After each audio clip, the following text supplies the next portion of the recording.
Hello बच्चों, स्वागत है आपका आपके अपने YouTube चैनल दीक्षा क्लासेस स्टडी में।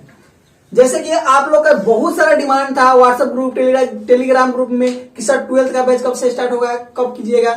हम लोग कोशिश में लगे हुए थे। क्या करेंगे, आज से हम लोग 12th का बैच स्टार्ट करते हैं। अब भी हम 100 नंबर का हिंदी लेकर चलेंगे, उसमें फोकस करेंगे और 100 नंबर का हिंदी का सिर्फ ऑब्जेक्टिव अभी देखेंगे। मात्र इसमें 26 गो चैप्टर है, 26 गो का ऑब्जेक्टिव मात्र 26 दिन में हो जाएगा। ठीक है, 26 दिन में ये ऑब्जेक्टिव खत्म हो जाएगा। इसके बाद सब्जेक्टिव करेंगे या इसका कहानी को पढ़ाएंगे, समझाएंगे। इसके बाद सब्जेक्टिव के बाद ये सारा खत्म हो जाएगा। टेस्ट होगा, टेस्ट होने के बाद में हम लोग मॉडल पेपर भी कराएंगे। हम लोग के पास अभी भी बहुत टाइम है। ठीक है, इसके लिए आप निश्चिंत रहिए। आज से क्या करेंगे, अपना नोट है, आप ही के लिए नोट बनाया है बहुत सारा मेहनत करके। देखिए, ये अपने कोचिंग के नाम से नोट बनाए हैं। देखिए 10+2 का है, 100 नंबर हिंदी है। ठीक है, सब्जेक्टिव ऑब्जेक्टिव दोनों का बना दिए हैं। दिगंत जो है 10+2 का हिंदी, उसका सब्जेक्टिव दोनों का नोट बनाया है और सब्जेक्ट का बनाया है। आप लोग सिर्फ कमेंट करके बताइए कि आपका कौन सब्जेक्ट है। ठीक है, अभी हम ऑब्जेक्टिव शुरू करेंगे, पार्ट एक बातचीत का। शुरू करते हैं क्वेश्चन नंबर 1 से। आप लोग कहिए कि कहानी सर इसका कहानी भी समझा दीजिए, तो हम कहानी भी अलग से समझाएंगे। ठीक है, और इसका सब्जेक्टिव क्वेश्चन भी कराएंगे। सबसे पहले आपको 50% ऑब्जेक्टिव रहता है, तो आप पहले ऑब्जेक्टिव देख लीजिए। मात्र 30 दिन का क्लास है। ठीक है, मात्र 1 महीना में आपका हिंदी खत्म हो जाएगा, क्योंकि इसमें 26 को मात्र चैप्टर है। 26 चैप्टर 26 दिन का होगा। ठीक है, आप लोग ऑब्जेक्टिव और देख लेते हैं, 50 नंबर पूरा कर लेते हैं, 50 नंबर बाकी रहेगा, उसको हम पूरा करेंगे। चलिए, तो पहला क्वेश्चन था बातचीत शीर्षक निबंध के निबंधकार कौन है। ठीक है, मतलब इस पाठ के लेखक कौन है, निबंधकार कौन है। ठीक है, ऑप्शन ए में है जयप्रकाश नारायण, बी में है मोहन राकेश, सी में है नामवर सिंह और डी में है बालकृष्ण भट्ट। चलिए फटाफट आप लोग आंसर दीजिए। 3-4 सेकंड का टाइम देंगे, इसके बाद बताएंगे और साथ साथ इसका टेस्ट भी होगा। ठीक है, जो 5-7 को चैप्टर खत्म होगा तो उसका एक बार टेस्ट हो जाएगा, इसका फिर चैप्टर स्टार्ट रहेगा। चलिए, इसका लेखक है option number D, Balkrishna Bhatt. Balkrishna का जन्म कब हुआ था। ऑप्शन में है, ए में है 23 जून 1843 को, बी में है 23 जून 1844 को, सी में है 23 जून 1845 को और डी में है इनमें से कोई नहीं। चलिए आप लोग फटाफट जवाब दीजिए, गलत सलत आप लिखिए, इसके बाद आंसर हम बताएंगे। चलिए, तो इसका सही आंसर है बी, ऑप्शन बी, 23 जून 1844। अगला क्वेश्चन है 3 नंबर, बालकृष्ण भट्ट का मृत्यु कब हुआ था। बालकृष्ण भट्ट का मृत्यु कब हुआ था। ए में है 23 जून 1944, बी में 23 जुलाई 1914, सी में 20 जुलाई 1914 और डी में है 18 दिसंबर 1834। चलिए फटाफट इसे जवाब दीजिए। इसका सही आंसर है ऑप्शन सी, 20 जुलाई 1914।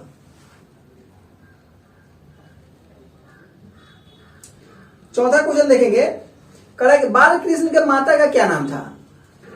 बहुत इंपोर्टेंट क्वेश्चन सब, क्योंकि उसका जन्म तिथि, मरण तिथि, इसके बाद माता के नाम, पिता के नाम, ये सब बहुत जरूरी है।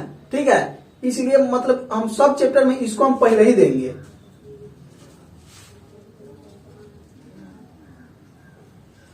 पांच नंबर में था, 4 नंबर में कि बालकृष्ण के माता का क्या नाम था।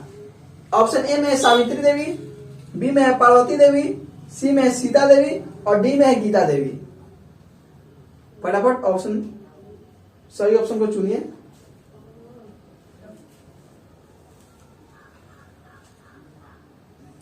चलिए, इसका सही आंसर है बी, ऑप्शन बी, पार्वती देवी। ठीक है, किसी को कोई कंफ्यूज होगा तो बोलिएगा। ठीक है, अगला क्वेश्चन है 5वां नंबर,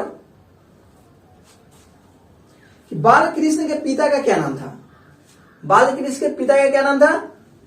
ऑप्शन ए में है बेनी प्रसाद, बी में है राम नरेश प्रसाद, सी में है सुरेश प्रसाद और डी में है इनमें से कोई नहीं।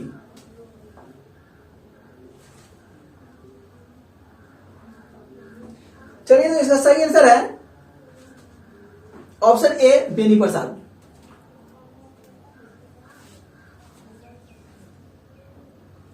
छह नंबर क्वेश्चन देखिएगा, बालकृष्ण भट्ट की रचना बातचीत क्या है? जो रचना बातचीत है क्या है?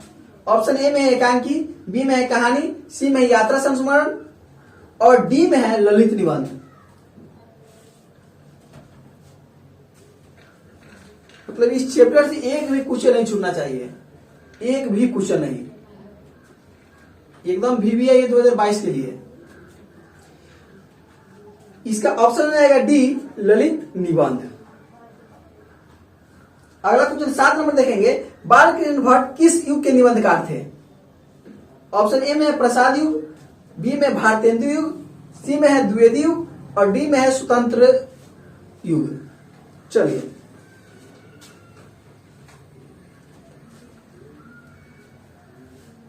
दीजिए फटाफट अभी आंसर इसका। तो इसका सही आंसर है बालकृष्ण भट्ट किस युग के निबंधकार थे? तो बालकृष्ण भट्ट भारतेंदु युग के थे, ठीक है, इसलिए ऑप्शन बी हो जाएगा इसका सही। 8 नंबर क्वेश्चन है कि संयोगिता स्वयंवर रचना है। संयोगिता स्वयंवर किसकी रचना है?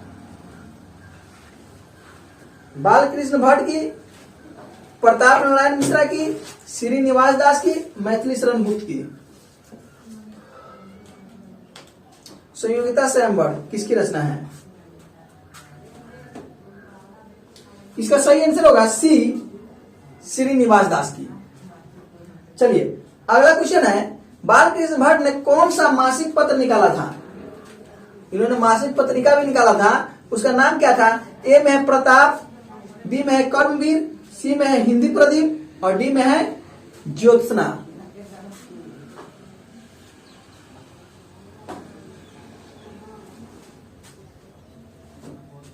चलिए तो इसका सही आंसर है ऑप्शन सी हिंदी प्रदीप, ये हिंदी पत्रिका होगा।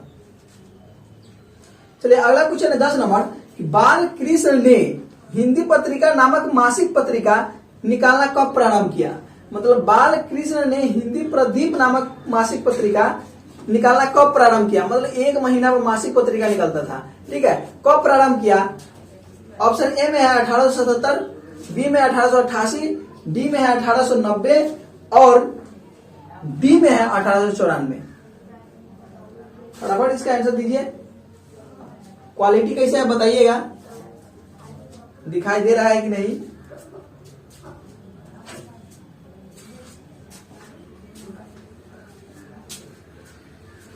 चलिए तो इसका सही आंसर है 1877। अगला क्वेश्चन है 11 नंबर, बालकृष्ण भट्ट का निवास स्थान कौन सा है? मतलब बालकृष्ण भट्ट का निवास स्थान कौन सा है? ए में लखनऊ उत्तर प्रदेश, बी में इलाहाबाद के उत्तर प्रदेश, सी में मथुरा उत्तर प्रदेश और डी में बनारस उत्तर प्रदेश।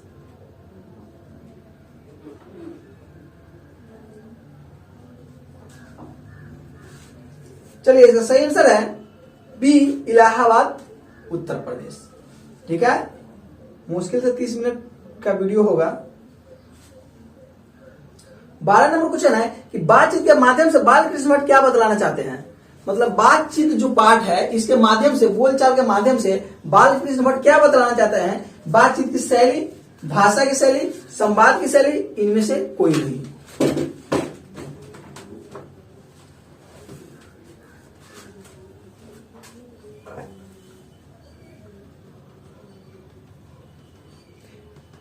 चलिए इसका सही आंसर है बातचीत की शैली, ठीक है। अगला क्वेश्चन है कि मनुष्य की बातचीत का उत्तम तरीका क्या है? मनुष्य के बातचीत का उत्तम तरीका क्या है? ऑप्शन ए में है विद्वतापूर्ण बात करना, बी में तर्कपूर्ण बात करना और सी में भीड़ से बात करना और डी में अवाक होकर अपने से बातचीत करना।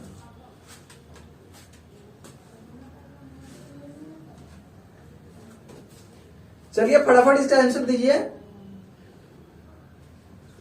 इसका सही आंसर है ऑप्शन डी, अवाक होकर अपने से बातचीत करना। ठीक है, अगला क्वेश्चन 14 नंबर है, संवाद में सबसे महत्वपूर्ण क्या है? जो संवाद होता है उसमें सबसे महत्वपूर्ण क्या है? तर्क, जिज्ञासा, आत्मीयता, प्रभावपूर्ण भाषा।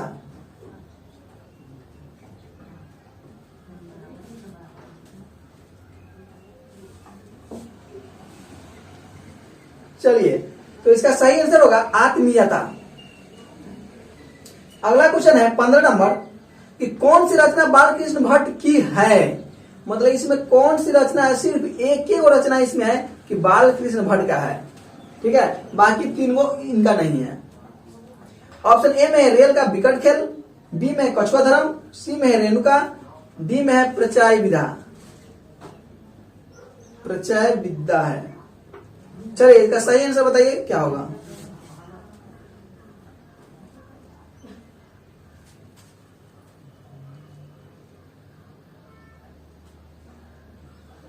चलिए, तो इसका सही आंसर है रेल का विकट खेल। इस सिर्फ रेल का विकट खेल बालकृष्ण का है, बाकी कछुआ धर्म, रेणुका, प्रचय विद्या ये सब इनका नहीं है। अगला क्वेश्चन 16 नंबर है कि कौन सी रचना बालकृष्ण भट्ट की नहीं है? इसमें सिर्फ एक वो है, इसमें सब होगा। ठीक है, तीन गो ऑप्शन में बालकृष्ण भट्ट की रचना है, एक वैसा है ऑप्शन जिसमें बालकृष्ण भट्ट उनका रचना नहीं किया है। ऑप्शन ए में नूतन ब्रह्मचारी, बी में है 100 अजान एक सुजान, सी में है सद्भाव का अभाव, और डी में है परीक्षा गुरु।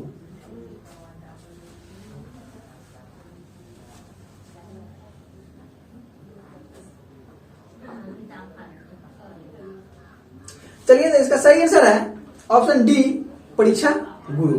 परीक्षा गुरु इनका रचना नहीं है। चलिए, 17 नंबर क्वेश्चन है कि भट्ट जी को किसने अंग्रेजी साहित्य के एडिशन और स्टील की श्रेणी में रखा? मतलब बालकृष्ण भट्ट जी को किसने अंग्रेजी के साहित्य के एडिशन और स्टील के श्रेणी में रखा है? हजारी प्रसाद द्विवेदी, बी में है डॉक्टर नागेंद्र, सी में है रामचंद्र शुक्ला, और डी में राम विलास शर्मा।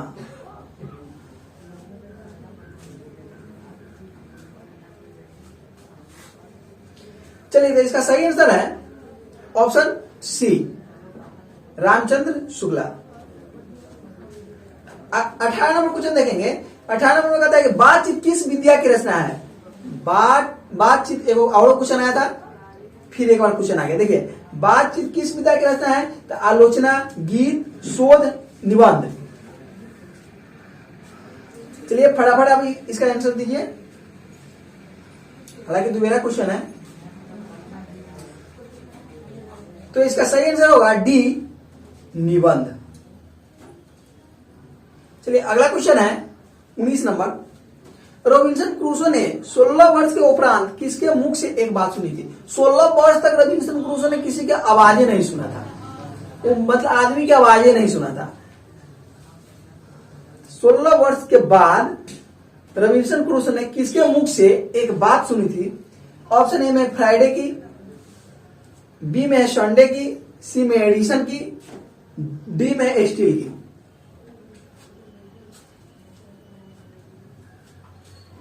चलिए, तो सही आंसर है इसका, बताइए क्या होगा फटाफट।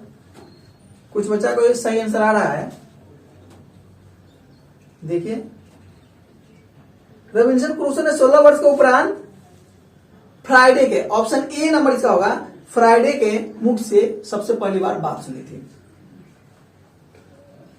अगला क्वेश्चन है, कौन सी रचना बालकृष्ण भट्ट द्वारा रचित नहीं है? फिर आ गया रचना, और रचना में एक वैसा होगा कि रचित नहीं होगा, बाकी बात 3 के 3 होगा। देखिए, कौन सी रचना बालकृष्ण भट्ट द्वारा रचित नहीं है? पद्मावती है में, बी में बेनी संहार, सी में मेघदूतम, और डी में मेघनाथ वध। चलिए, फटाफट इसका जवाब दीजिए। इसका ऑप्शन होगा सी, मेघदूतम। चलिए, अगला क्वेश्चन है, बालकृष्ण भट्ट ने किस पत्रिका का संपादन किया था? मतलब बालकृष्ण भट्ट ने किस पत्रिका का संपादन किया था? वो था मासिक पत्रिका। इससे पहले वाला क्वेश्चन मासिक पत्रिका था, लेकिन इसमें किस पत्रिका का संपादन किया था? ए में आर्यवर्त, बी में हुंकार, सी में हिंदी प्रदीप, डी में है पंजाब केसरी।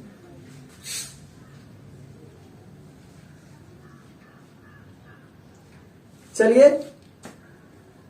इसका सही आंसर होगा सी, हिंदी प्रदीप।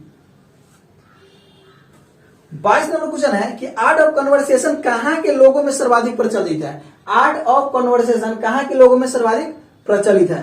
चलिए ऑप्शन ए में है अफ्रीका के, बी में है भारत के, सी में है यूरोप के, डी में है कनाडा के। फटाफट इसका जवाब दीजिए, क्योंकि चैप्टर जो पढ़ाएंगे ना उसमें बहुत अच्छा तरह से समझाया गया है बातचीत के बारे में।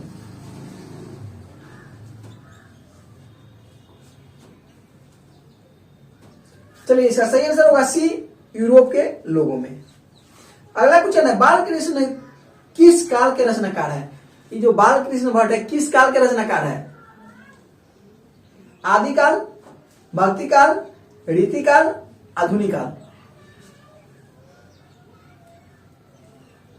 उसमें था भारतेंदु, ठीक है, भारतेंदु काल वाला वो अलग क्वेश्चन था, फिर ये अलग क्वेश्चन है। क्वेश्चन पर थोड़ा ध्यान दीजिएगा, या तो ऑप्शन वो सब रहेगा, भारतेंदु युग रहेगा, या जो सब था वो इसमें ये सब है, ठीक है। इसमें आदिकाल, भक्ति काल, रीतिकाल और आधुनिक काल। तो इसका सही आंसर होगा ऑप्शन डी, आधुनिक काल। 24 नंबर क्वेश्चन में है कि कौन सा उपन्यास बालकृष्ण भट्ट द्वारा रचित है? कौन सा उपन्यास बालकृष्ण भट्ट द्वारा रचित है? ऑप्शन ए में है महिला आंचल, बी में है गोदान, सी में है 100 अजान एक सुजान और डी में है अंतराल। देखिए इसमें जो है ना सिर्फ एक ही वो ऐसा उपन्यास है कि बालकृष्ण भट्ट द्वारा रचा गया है, ठीक है, बाकी 3 वो नहीं होगा। इसका सही आंसर है सी, 100 अजान एक सुजान। चलिए बोलने से मनुष्य के रूप का साक्षात्कार होता है, साक्षात्कार है होता है, यह किसने कहा? मतलब बोलने से मनुष्य के रूप का साक्षात्कार होता है, यह किसने कहा था? एडिसन कहा था, वियन जॉनसन कहा था, स्पेंसर है और डी में है मिल्टन, ठीक है। उसने कहा था कि आदमी अगर बोल चाल से उसके बारे में पता चल जाएगा, ठीक है, कि कैसा व्यक्ति है, ठीक है। चलिए ऑप्शन ए में है एडिसन, बी में वियन जॉनसन, सी में स्पेंसर और डी में है मिल्टन। तो इसका सही आंसर होगा वियन जॉनसन, ऑप्शन बी। चलिए अगला क्वेश्चन है 26 नंबर, नाटक के प्रारंभ में होने वाले मंगल पाठ को क्या कहा जाता है? चलिए फटाफट, ऑप्शन ए में भजन, बी में है नांदी पाठ और सी में है मंगलाचरण और डी में है आरती।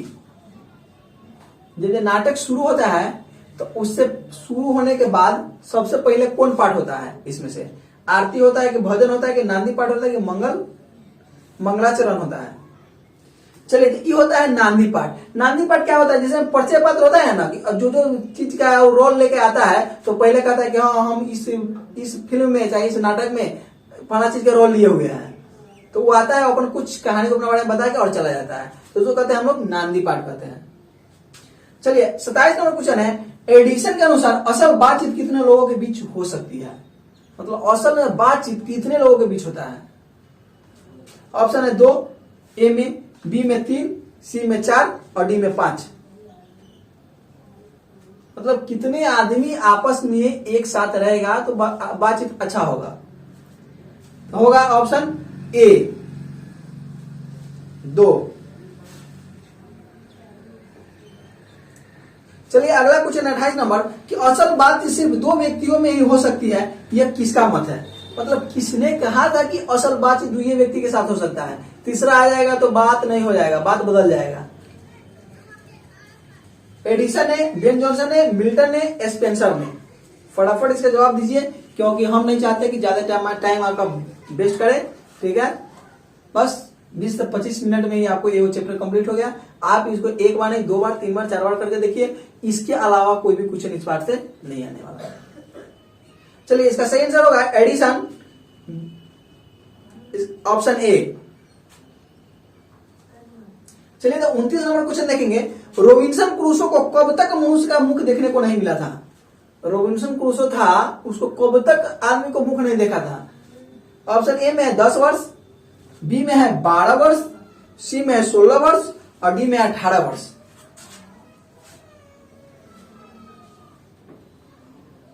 चलिए इसका सही आंसर बताइए फटाफट। हालांकि बहुत बढ़िया से इससे पहले हम बता दिए हैं। इसका सही आंसर होगा सी, 16 वर्ष तक वो किसी का मुंह नहीं देखा था। सबसे पहले किसका मुंह देखा? फ्राइडे का मुंह देखा था, मतलब उसके मुख से एक आवाज सुना था।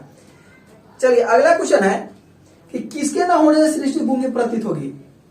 किसके नहीं होने से सृष्टि गूंगी प्रतीत होगी? श्रवण शक्ति को, वाक शक्ति को, दिव्य शक्ति को, स्मरण शक्ति को?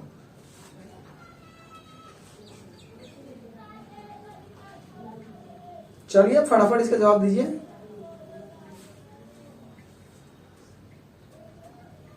चलिए इसका सही जवाब होगा वाक शक्ति। ठीक है, अगर मुंह में बोली ना होगा ना तो सृष्टि पूरा गूंगी होगा।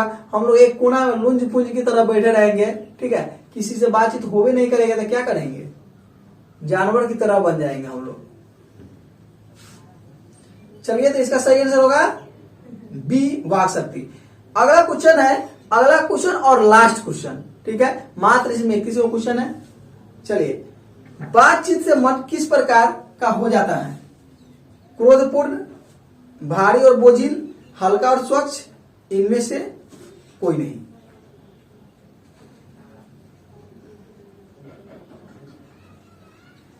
चलिए इसका सही आंसर होगा हल्का और स्वच्छ, ऑप्शन सी। ये आपका ये हिंदी एक पार्ट जो था बातचीत, ये चैप्टर समाप्त हो गया। आपको कैसा लगा आप जरूर कमेंट कीजिएगा, ठीक है। और इसका हम मात्र 28 दिन का चैप्टर है, 28 को चैप्टर है, 13 26 को मात्र है, मतलब मिला जुला के 1 महीना तक चलेगा ऑब्जेक्टिव। 1 महीना में आपका पूरा ऑब्जेक्टिव खत्म हो जाएगा। इसके बाद हम लोग इसका सब्जेक्टिव करा देंगे। सब्जेक्टिव भी रोजाना एक बार कराएंगे और सब्जेक्टिव वही याद कराएंगे, ठीक है। सब्जेक्टिव क्वेश्चन के लिए टेंशन नहीं लेना है, सब्जेक्टिव क्वेश्चन याद हम कराएंगे। इसके बाद इसका पार्ट बाय पार्ट पढ़ा भी देंगे। कहिएगा तो पढ़ाने से पहले, मतलब ये सब्जेक्टिव पढ़ाने से पहले हम चैप्टर को पढ़ा देंगे अच्छा ढंग से। इसके बाद क्या करेंगे, इसमें सब्जेक्टिव करा देंगे और सब हो जाने के बाद में हम क्या करेंगे, मॉडल पेपर का भी तैयारी कराएंगे, ठीक है। जिस प्रकार के 10th का भी बहुत सा मॉडल पेपर चल रहा है, सोशल साइंस का, साइंस का, इस सब का मॉडल पेपर चला रहे हैं, उसी प्रकार से इंटर का भी हम मॉडल पेपर स्टार्ट कर देंगे। पहले आप लोग कुछ पढ़ा करके करेंगे तो अच्छा लगेगा, इसीलिए हम सोचे कि पहले ऑब्जेक्टिव करा देते हैं। चलिए आज के लिए इतना ही, मिलते हैं फिर अगले वीडियो में। आपको ये वीडियो कैसा लगा कमेंट करके जरूर बताइएगा।